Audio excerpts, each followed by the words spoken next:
야고보서 2장 8절로 13절 말씀을 제가 여러분들에게 봉독해 드리겠습니다. 8절입니다. 야고보서 2장 8절.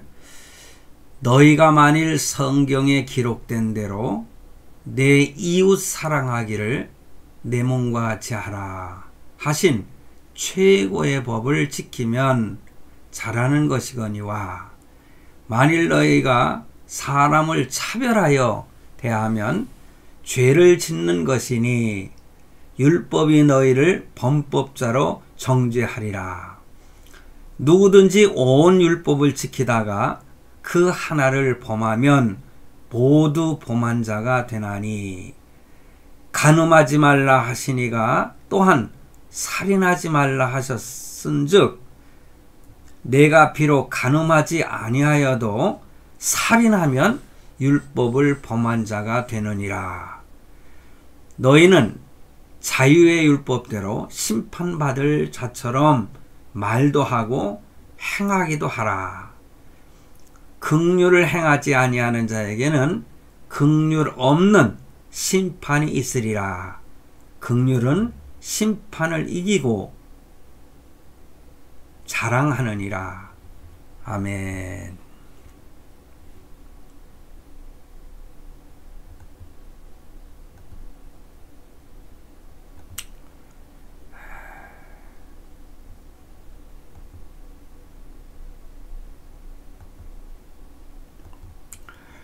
오늘 야고보서 2장 18절로 13절 말씀 가지고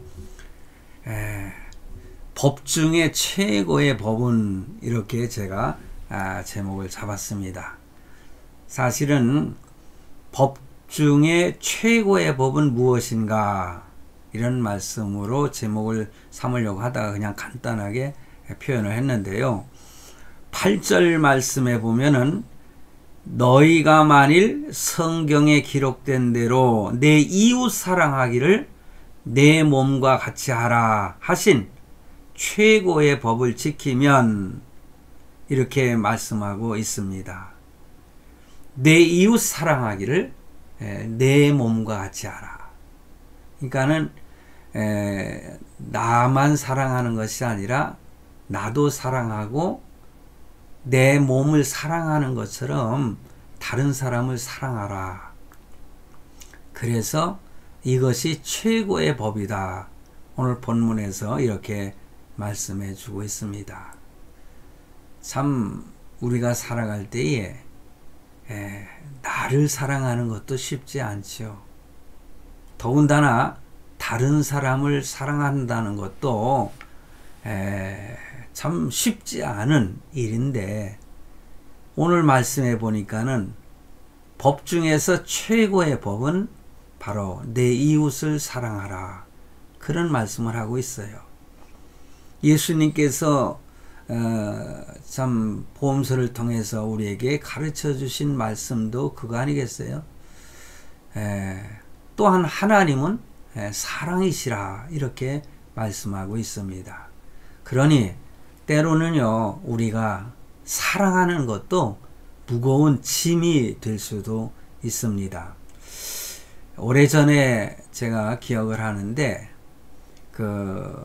연예인이라고 할 수 있나요? 방송인이라고 할 수 있는, 개그맨이라고도 할 수 있는 이경규 씨 있지 않습니까? 이 사람이 이런 말을 하면서 강의한 것이 있었습니다.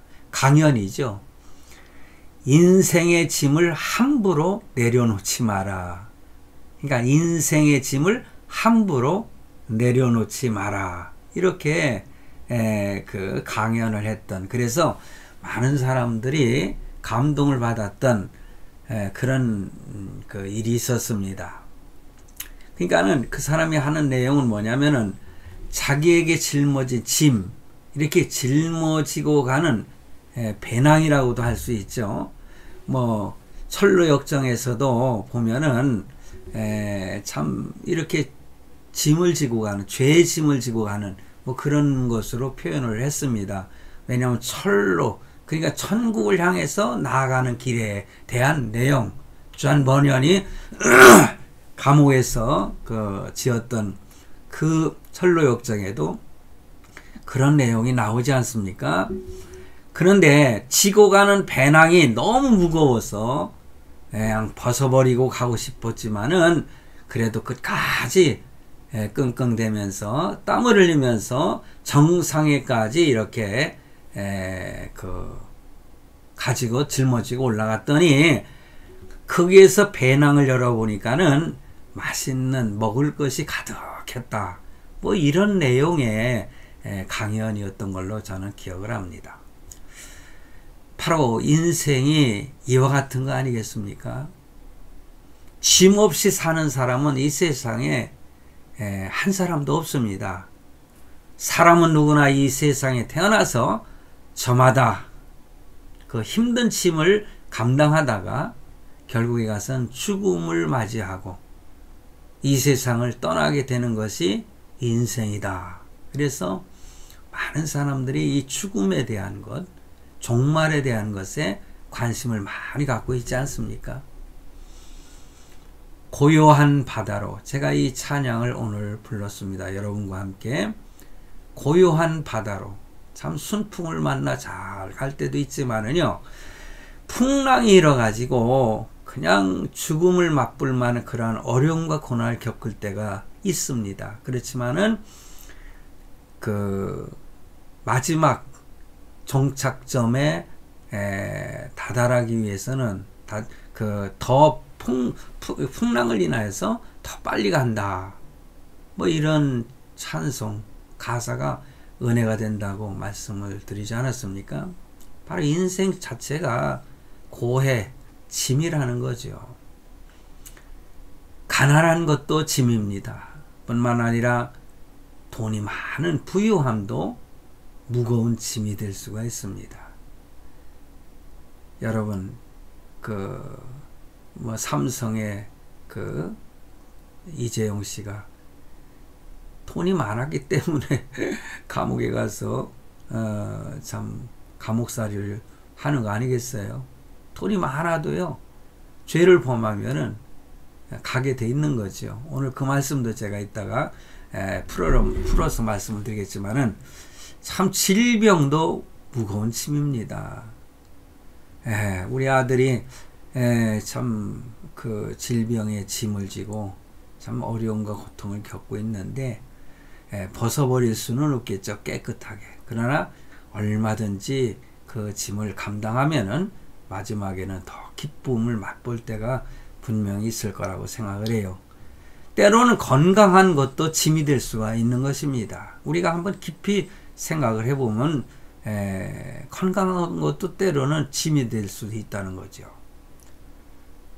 지난 주일날 말씀을 드린 제사장에게는 무거운 또 어떤 특별한 권력도 있지만은 그러한 책임감이 따른다는 그런 말씀을 드린 바가 있습니다. 많은 사람들이 그런 거죠. 그래서 권세를 가졌다 할지라도 그것이 자기에게 큰 짐이 되는 거죠. 인생살이에 있어서 이별이나 만남이나 미움이나 오늘 말씀을 드린 것처럼 사랑도 짐이라는 거죠. 살면서 부닥치는 일 중에서 짐 아닌 것이 하나도 없다. 이렇게 결론을 내려도 과한 표현은 저는 아니라고 생각을 합니다. 이럴 바에는 우리가 어떻게 사는 것이 현명할까요? 우리는 기꺼이 짐을 짊어지는 것입니다. 언젠가 짐을 풀 때에 그 짐의 무게만큼 보람과 행복을 얻을 수 있다. 하나님은 잘 감당하고 인내한 사람에게 큰 복과 은혜를 주신다는 말씀이죠. 그래서 아프리카의 어느 민족은요, 그 원주민들은 강을 건널 때, 다리가 없으니까 강을 건널 때에는 큰 돌덩어리를 진다고 합니다. 왜냐하면 급류에 휩쓸리지 않기 위해서 무거운 돌덩어리를 등에 지고 걷는다는 거지요. 무거운 짐이 자신을 살린다는 것을 그는 알고 있기 때문에 그렇게 돌멩이를 지고 가지 않겠습니까? 여러분, 그 마차가 갈 때에요, 가벼우면은 때로는 잘 갈 것 같지만은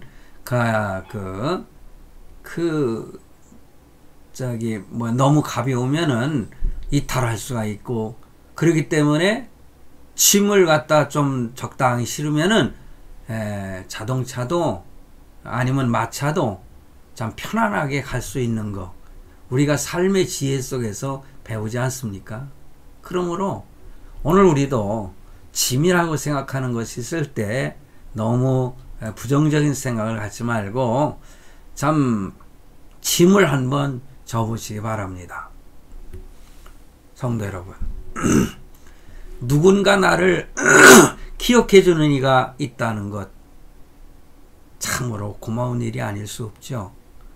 누군가 나를 걱정해 주고 누군가 나를 위해서 기도해 주고 있다고 하는 거 참으로 행복한 일입니다.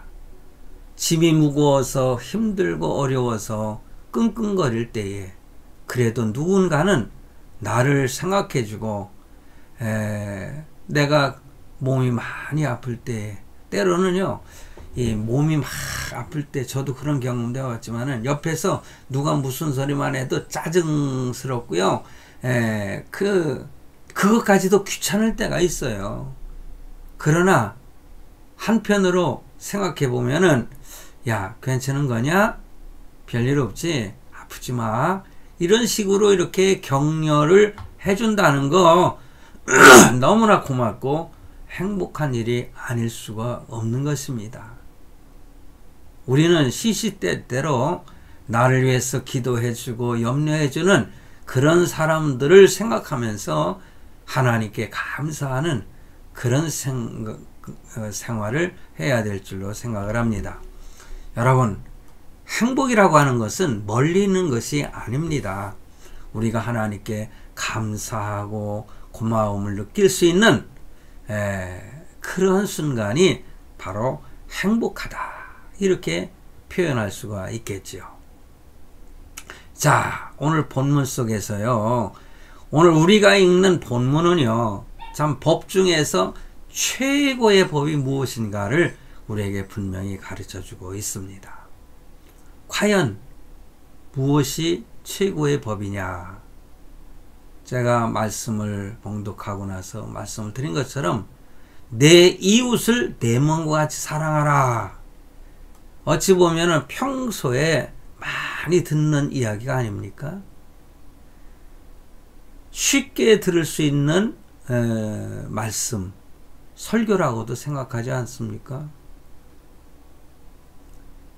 그럴 때 내 이웃을 내 몸과 같이 사랑하라 하는 이 말을 하게 되면은 늘 듣는 얘기 또 하고 또 하고 또 하고, 아이고 지겨워, 뭐 그렇게 생각할 수도 있겠지요. 그런데 곱씹어 보면은요, 내 이웃을 내 몸과 같이 사랑하라, 이것이 바로 최고의 법이니라, 이렇게 본문에서 말씀해 주고 있습니다. 8절 말씀을 보면은 그렇지 않습니까? 너희가 만일 성경에 기록된 대로 내 이웃 사랑하기를 내 몸과 같이 하라 하신 최고의 법을 지키면 잘하는 것이거니와, 이렇게 말씀해 주고 있습니다. 어찌 보면은 우리가 다 알고 있는 이야기처럼 너무나 쉬운 말씀 같은 그런 말씀이기 때문에 그냥 스쳐 지나가고 별로 이렇게 듣고 싶지 않은 그러한 느낌을 받을 때가 있지 않아요? 때로는 저도 그런 느낌을 받았을 때가 있습니다. 오늘도 제가 이 설교를 준비하면서요, 이 말씀은 너무 평범한 말씀 같은데 이 말씀을 들을 때에 성도들이 어떻게 인식하고 받아들일까? 뭐 제가 야고보서를 계속해서 이렇게 강해 설교라고 할 수 있는 그런 설교를 하고 있잖아요. 그래서 1장 모두 마치고 2장으로 들어와서 야고보서를 설교하고 있습니다. 그러니 그 성경 구절을 볼 때에 그 나열된 말씀의 순서대로 하다 보니까는 오늘 말씀을 전하지 않을 수가 없지 않습니까? 그래서 제가 최고의 법이라고 하는 이 법에 대해서, 사랑에 대해서 또 말씀을 드리게 됐어요. 그런데 제가 서두에 짐이라고 이렇게 표현을 했잖아요. 이 사랑하는 것도 참 많은 사람들이 사랑은 좋은 것이라고 하면서도 사랑의 아픔을 가진 사람들이, 사랑의 상처를 가지고 있는 사람들이 얼마나 많습니까? 그러니 사랑이 때로는 큰 상처가 될 수 있고 큰 짐이 될 수가 있는 것이죠. 그런데 이 말씀, 8절 말씀을 곱씹어서 읽어보면은요, 두 가지 메시지라고 할 수 있는 내용이 있습니다. 그게 뭐냐? 첫째는 내 몸을 사랑하라는 거예요. 자기 사랑이죠. 자애. 자기를 먼저 사랑할 줄 아는 사람이 다른 내 이웃 또 내 몸과 같이 사랑할 수 있다. 이 말씀이에요. 그래서 두 번째 메시지가 그겁니다. 내 몸과 같이 내가 내 자신을 사랑하지 않느냐? 그러면 그런 마음으로 내 이웃을 사랑하라. 여러분, 자기의 생명을 사랑한다면은 스스로 목을 맨다거나 자살하는 행위가 있을 수가 없죠. 어찌 보면은 힘들고 어려워서 모든 것을 다 이렇게 떨쳐버리고 싶어서 스스로 목을 매는, 스스로 자기 생명을 버리는, 자살하는 그런 사람들의 변명도 있을 수가 있겠죠. 그러나 결코 그렇지 않습니다.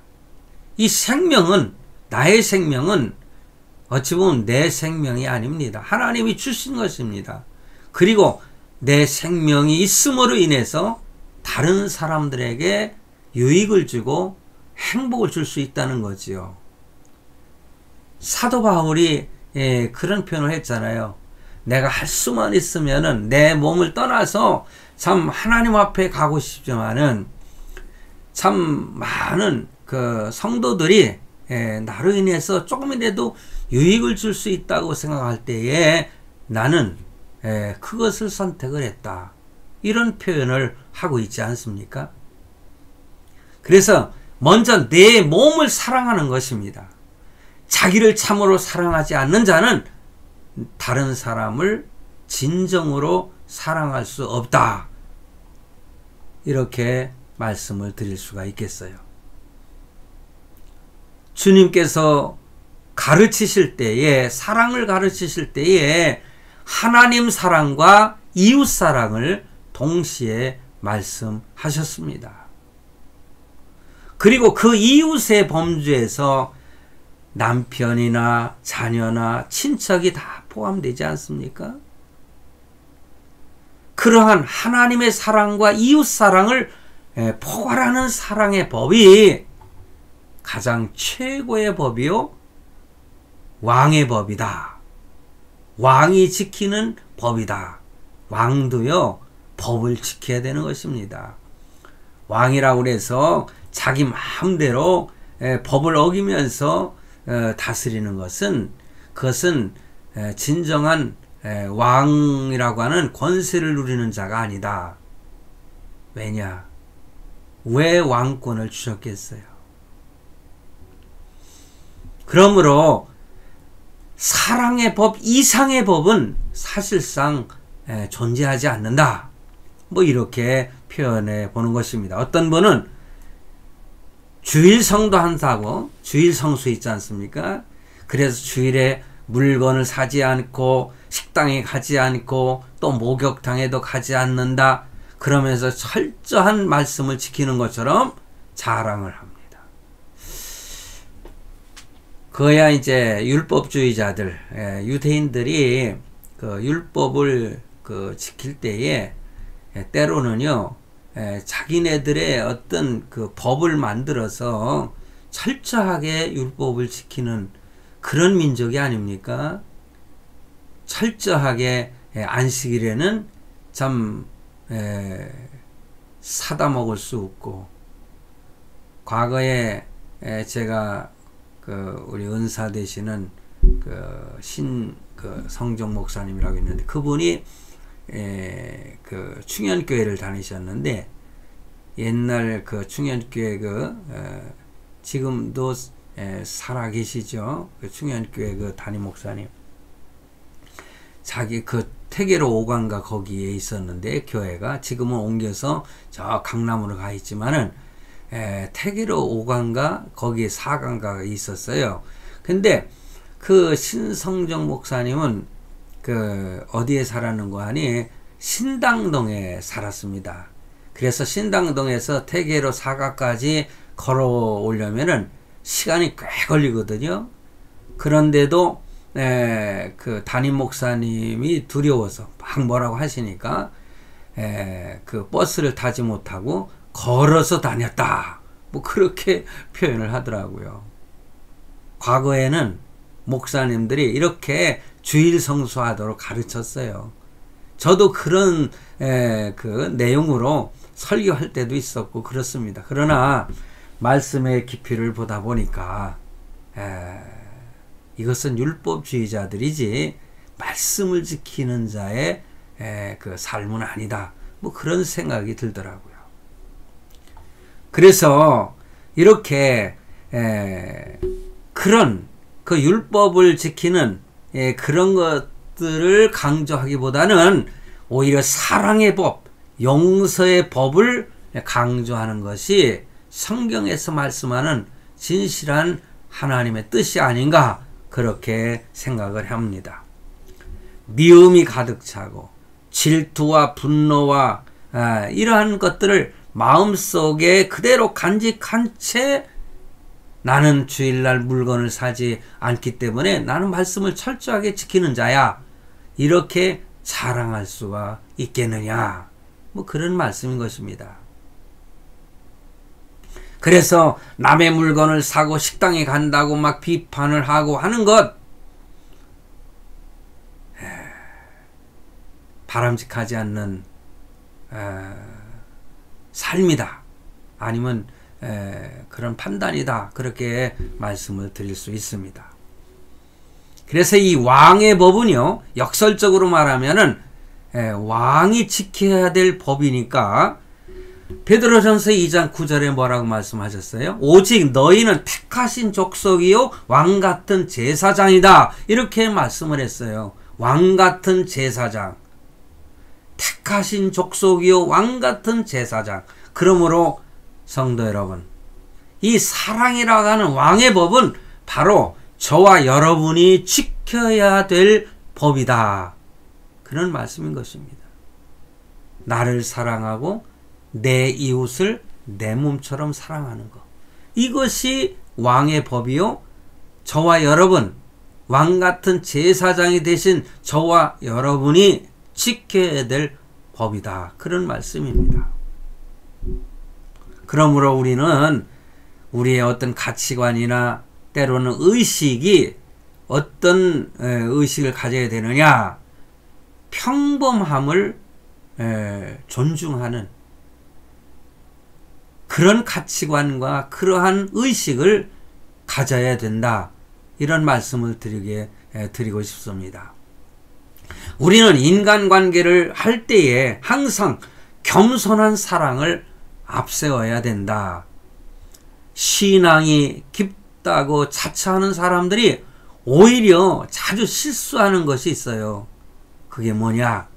다른 사람을 너무나 가르치려고만 하는 모습. 때로는 저도 그런 실수를 범할 때가 있어요. 그래서 뭐 그런 말도 있잖아요. 너 자신을 알라. 뭐 철학자의 말이지만은 성경 말씀에 내 눈에 들보는 보지 못하고 다른 사람의 눈에 티끌을 보느냐, 뭐 이런 말씀으로 주님께서 말씀하시지 않습니까? 자기 자신은 뭐 똥낀 놈이 뭐라고 한다는 식으로 또 속담에도 그런 말이 있잖아요. 자기 자신은 바로 알지 못하면서 다른 사람들만 너 잘해라, 너 잘해라. 그러면서 가르치려고만 하는 실수. 저도 그런 사람 중에 한 사람이기 때문에 오늘 말씀은 저 자신을 향해서도 하는 말씀으로 저는 말씀을 준비했습니다. 왜 그런 모습이 될까요? 자기도 의식하지 못한 채에 자기를 높게 생각하는 그러한 사고방식이 있기 때문에 그렇지 않을까 그런 생각을 해요. 나는 다른 사람들보다 더 나은 사람이다.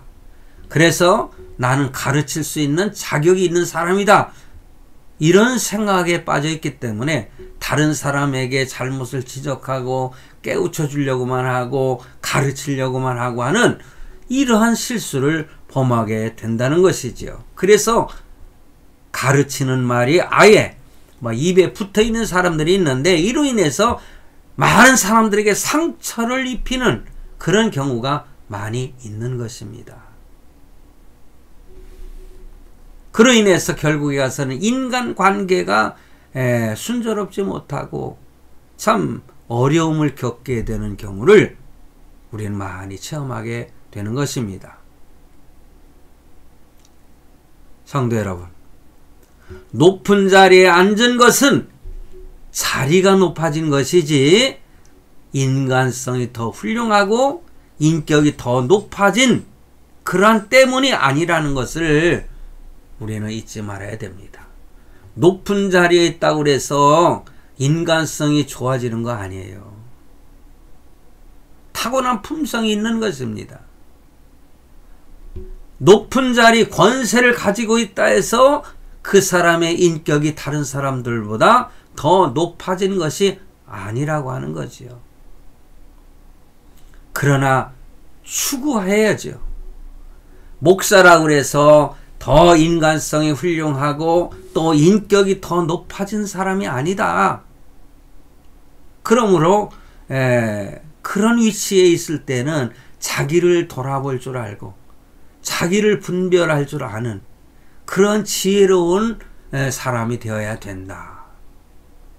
그러므로 남에게 뭐라고 하기 전에 내 자신을 먼저 돌아보고 들보가 있다면 그 들보를 빼버리고 하나님께 무릎 꿇고 겸손하여 져서 다른 사람도 이렇게 사랑스러운 마음으로 가르칠 수가 있고 이끌 수가 있는 것입니다. 그러므로 지위가 높다고 양반 노릇하는 태도는 절대로 버려야 된다. 그렇습니다. 하나님께서는 우리에게 높은 의식만 가지고 살라고 하지 않으셨잖아요. 평민의식, 평등의식, 어쩌면은 일반의식이 먼저 있기를 하나님은 원하시고 계시는 것입니다. 그러므로 진정한 왕은 뭡니까?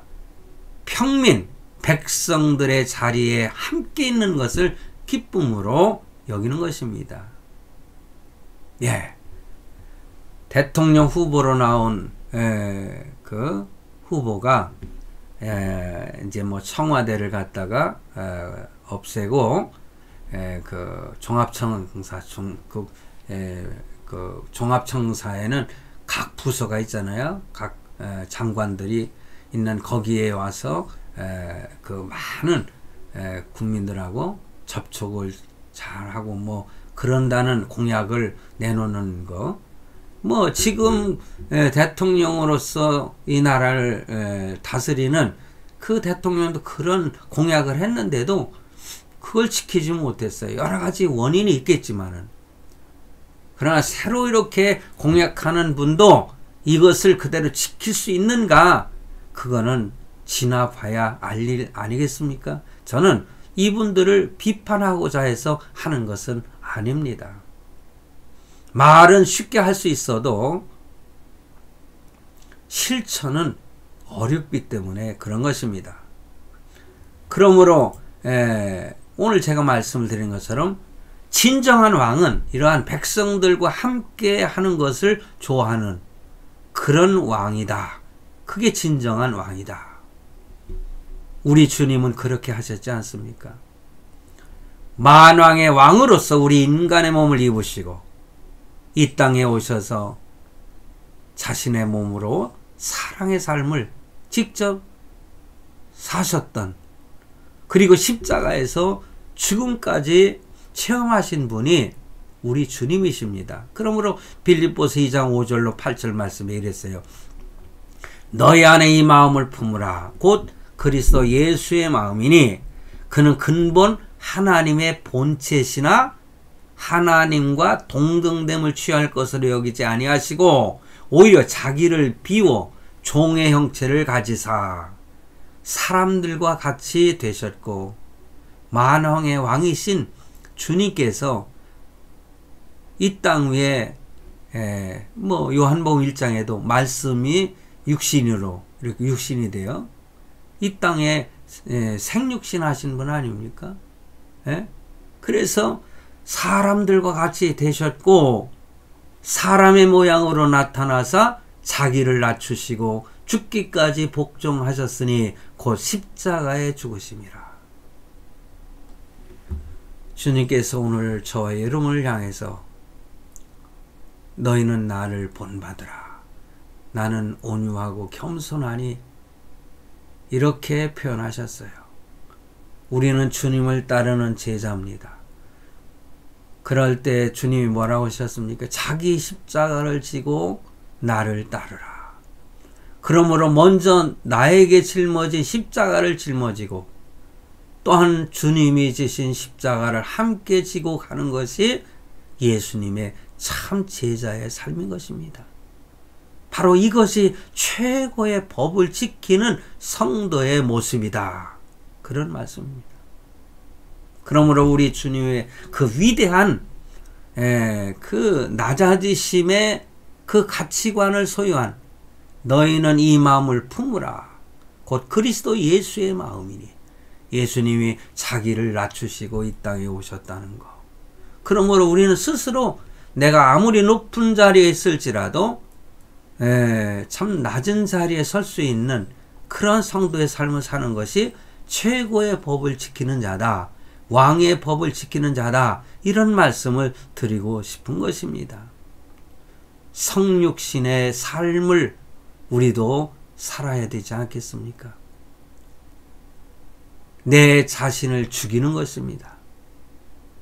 다른 사람을 위하여 내 자신을 죽이는 것이죠. 그리고 낮아지는 것입니다. 예수님의 그 성육신이라고 하는 것, 말씀이 육신이 되어 우리 가운데 거하심에 은혜와 진리가 풍성하더라, 충만하더라. 하나님을 향해서는 우리가 저 높은 곳을 향해서 나아가는 자지만은 사람들을 향해서는 낮은 자리로 임할 수 있는 그런 성육신의 삶을 오늘 주님께서는 원하시고 계시는 것입니다. 그러므로 율법주의자들은 그 율법에 대해서 왜곡하는 그런 삶을 살고 있지 않습니까? 자, 율법이라고 하는 것은 우리에게 무섭게 하려고 주시는 것이 아닙니다. 그러므로 우리는 어떤 경우에도 사람을 외모로 판단해서는 안 되는데 본문 9절 말씀을 보면은 그것이 어떤 죄보다도 큰 죄라는 의미를 말씀하고 있고요. 계속해서 본문 10절 말씀에 보면은 다른 법을 잘 지켜도 이웃 사랑의 법을 지키지 않으면 어떻게 된다고 그랬습니까? 누구든지 온 율법을 지키다가 그 하나에 거치면 모두 범한 자가 되나니. 이것이 십계명에도 적용이 되는 거예요. 십계명은요 10가지 모두를 완벽하게 지킬 때에 지켰다고 할 수 있는 거예요. 그런데 내가 9가지는 지켰는데 한 가지를 참 내가 연약하기 때문에 지키질 못했어. 그러니 하나님은 나를 봐주실 거야. 은혜와 진리가 충만하신 주님 하나님은요, 때로는 은혜를 베풀어 주시지만은 진리의 말씀으로 우리를 심판하시는데, 한 가지를 범해도 범법자가 되는 것입니다. 그런데 오늘날 보면은요, 많은 사람들이 공로설이라고 하지 않습니까? 저는 어떤 그 공로, 다른 것은 다 잘못했는데, 예를 들어서요, 산업을 발전시키고 나라를 부강하게 했다. 뭐 많은 사람들이 그 과거 대통령의 행적을 과와 어떤 때로는 잘한 부분과 못한 부분, 이것을 구분할 때에 잘한 것이 7이고 못한 것이 무슨 3이다. 그러니까 훌륭한 대통령이다. 하나님은 그렇게 판단하실까요? 하나님은요, 그렇게 판단하지 않습니다. 9가지를 잘했어도 한 가지 잘못했으면 그 사람은 죄인에 불과한 것입니다. 우리 기독교에서 그렇게 말씀하고 있습니다. 누구든지 온 율법을 지키다가 그 하나에 거치면 그건 뭐냐? 하나가 걸린다는 거예요. 잘못했다는 거예요. 그러면 모두 범한 자가 된다. 그것입니다. 그러므로 사람들은 보통 10가지를 그 죄를 지었을 때에 의를 11가지 행하면은 벌을 면할 수 있다. 뭐 이렇게 본능적으로 생각하는 사람들이 있는데, 그것은 하나의 공로설이고, 이 공로설은 옳지 않는 이론이다. 이렇게 결론적으로 말씀을 드립니다. 세상의 법도 똑같은 것이에요. 그래서 판사들이 판단할 때에 참 어떤 것은 참고해서 형을 적게 때리고 하는 거, 이것도 또한 인간 사이에 있을 수밖에 없는 일이지만은 하나님 앞에서는 결코 한 가지 죄를 범했을지라도 용서받지 못한다. 그런데 참 용서받을 수 있는 길은 예수 그리스도께서 나의 죄를 짊어지시고 십자가에서 죽으셨다. 예수 그리스도의 공로를 인정하고 믿을 때에, 그리고 자기의 죄를 고백할 때에 최고의 법, 사랑의 법으로, 긍휼하심의 법으로 우리를 용서하시고 하늘나라에 갈 수 있도록 인도하신다. 이 길 외에는 없습니다. 내가 곧 길이요 진리요 생명이니 나로 말미암지 않고는 아버지께로 올 자가 없느니라. 예수 그리스도를 통해서만이 용서받을 수가 있고, 예수님의 피의 능력으로 씻음을 받을 수가 있는 것입니다. 그러므로 여러분, 오늘날 우리가 교회에 나오는 사람들 중에 차별해서 사람을 대하는 것은 결코 하나님께서 기뻐하시지 않는다. 가난한 사람을 멸시하는 것을 하나님은 얼마나 싫어하시는지를 성경에서 말씀하고 있습니다. 가난한 자를 천대하면은 그 사람의 미래는 점차 헐벗게 될 수도 있다는 것입니다. 반대로 가난한 자를 하나님이 내게 보내주신 천사로 생각하고 그 사람을 섬겨주고 그 사람을 이렇게 도와준다면은 그것처럼 복된 길은 없는 것입니다. 그러므로 우리는 선교하는 일에, 그리고 구제하는 일에 크게 힘쓰는 자가 되어야 된다. 하나님이 나에게 많은 물질을 주셨다면은 이렇게 선교하는 일에, 그리고 또한 가난한 사람들에게 도움을 주는, 구제하는 일에 더 크게 힘쓰는 자가 될 때 하나님은 그에게 더 큰 부한 것을 주신다는 것을 꼭 기억하시기를 바랍니다. 여러분, 하나님의 그 원리대로 우리가 살려고 노력해도, 참 지키려고 노력해도 우리는 완벽하게 지킬 수는 없지만은 하나님은 우리를 크게 기뻐하시고 그 노력하는 모습을 보고 은혜를 베풀어 주신다는 사실을 결코 잊지 마시기를 바랍니다.